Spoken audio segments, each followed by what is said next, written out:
Welcome to elite media Telugu news channel. Russia అధ్యక్షుడు Putin తనతో సమావేశం కావాలని కోరుకుంటున్నారని అమెరికా కాబోయే అధ్యక్షుడు ట్రంప్ తెలిపారు. న్యూయార్క్ కోర్టు తీర్పు తర్వాత రిపబ్లికన్ గవర్నర్ల భేటీలో ఈ విషయాన్ని ట్రంప్ తెలిపారు.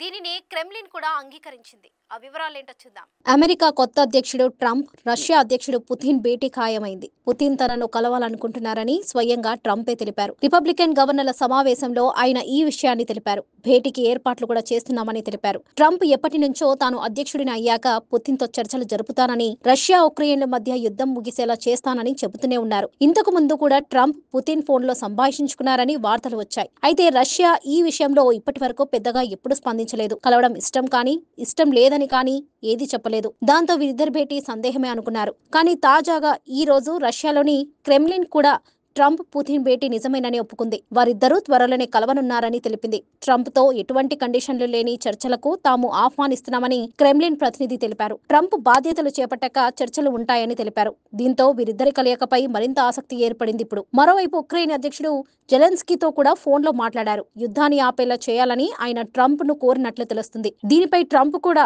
భరోసా ఇచ్చారని, యుద్ధం ముగించేందుకు సాయం చేస్తానని చెప్పారని సమాచారం. రీసెంట్ గా జెలెన్స్కీ మాట్లాడుతూ రష్యా దూకుడును అరికట్టడంలో ట్రంప్ నిర్ణయాత్మక పాత్ర పోషించగలరని ఆశాభావం వ్యక్తం చేశారు.